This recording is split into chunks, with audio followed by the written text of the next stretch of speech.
विद्यार्थियों, आप सभी को बहुत इंतज़ार था रीट 2018 की वेटिंग का और आज 2018 की वेटिंग निकाल दी गई राजस्थान सरकार द्वारा।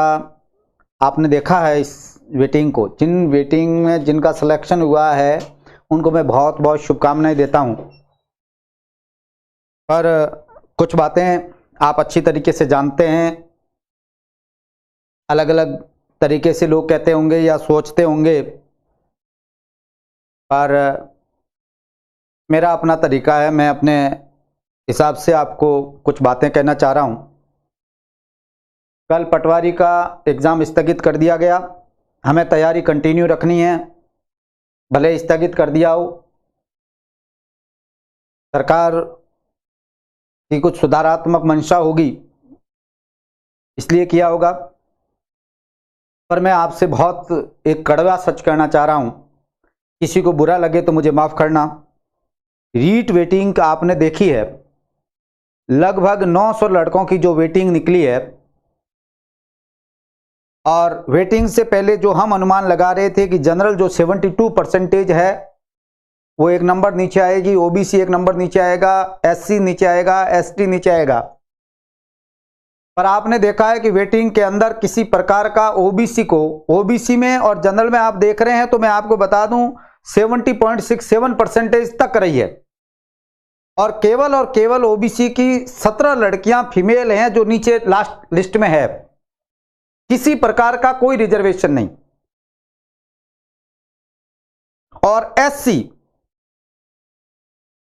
जो बहुत महत्वपूर्ण कैटेगरी है, एक भी कैंडिडेट वेटिंग में सिलेक्टेड नहीं हुआ, कोई सिलेक्शन नहीं है। आप देख लीजिए वेटिंग, मैं नहीं कह रहा हूं, आप वेटिंग देखोगे आपको पता चल जाएगा।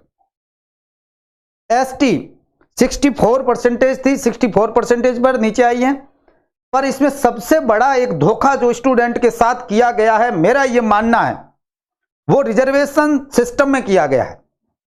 वेटिंग के अंदर जो रिजर्वेशन मिलना चाहिए था, आप अच्छी तरीके से जानते हैं कि एससी कैटेगरी की जो मेरिट नीचे आनी चाहिए थी, वेटिंग में तो उनका एक भी सिलेक्शन नहीं हुआ। इसका मतलब यह हुआ कि वेटिंग पहली सेकंड लिस्ट के अंदर जो लोग थे एससी के, उसमें एक भी कैंडिडेट है जिसने ड्रॉप नहीं किया तो होगा ना।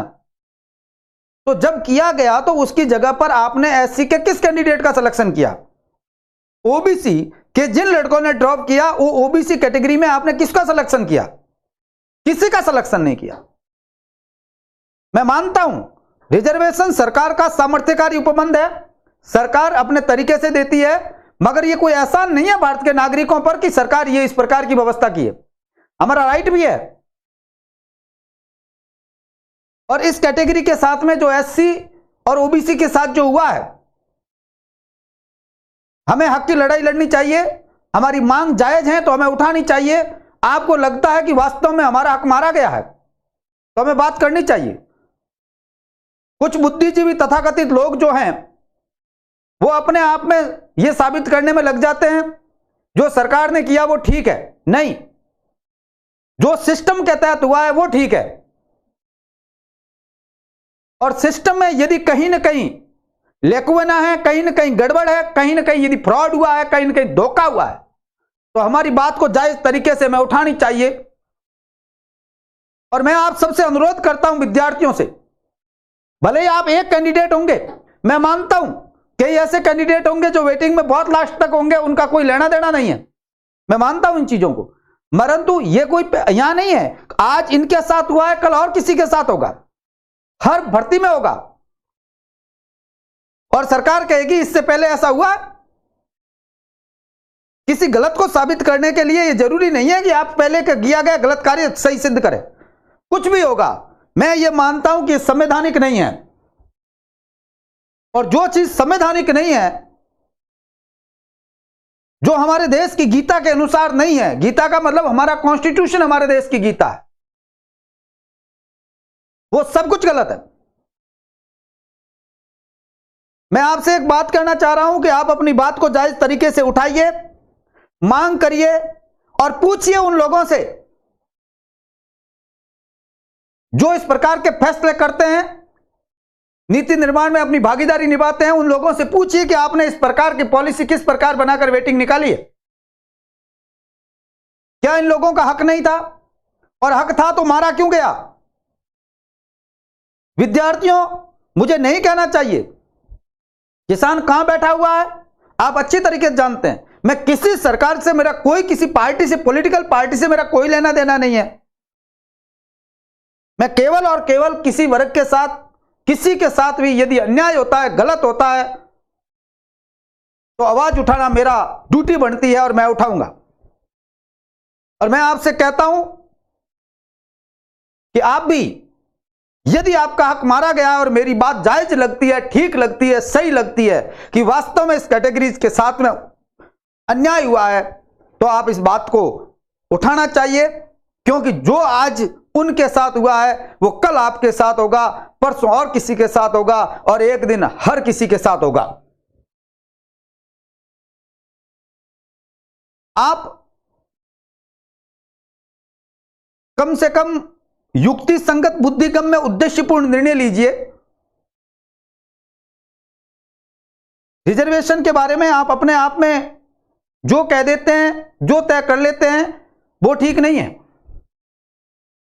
मैं ज्यादा कुछ नहीं कहना चाहता, बस ये कहना चाहता हूं कि निराश मतो बंदे, तकदीर तेरे साथ है, लिखने वाले ने लिख दिया, कलम खुदा के हाथ है, ना तेरे हाथ है ना मेरे हाथ है, किसी के हाथ नहीं है।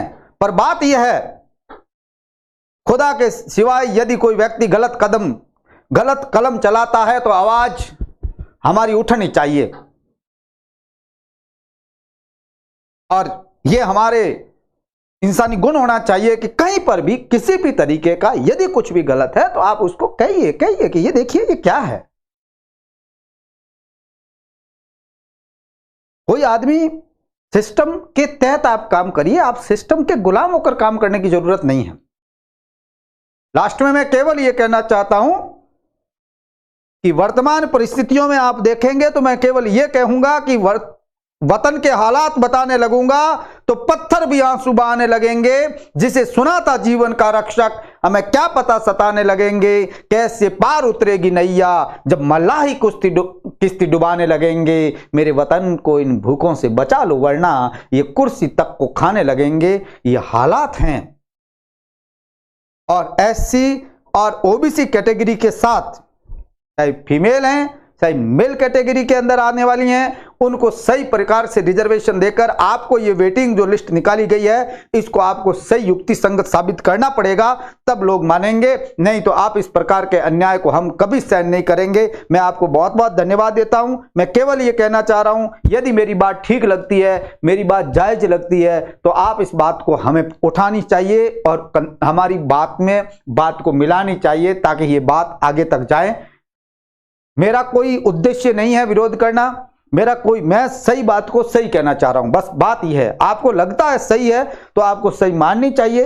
और आप भी बुद्धिमान हैं, आप भी युक्ति संगत है। ऐसा नहीं है कि केवल ये मुझे पता है, आपके दिल में है और मैं जुबान से बोल रहा हूं। बात यह है और कुछ नहीं है।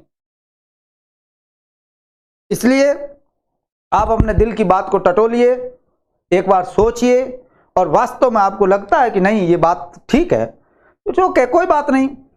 और यदि आपको लगता है कि ये गलत है तो आपको आवाज उठानी चाहिए, क्योंकि अन्याय करने वाला दोषी नहीं होता, अन्याय सहन करने वाला उससे ज्यादा दोषी होता है।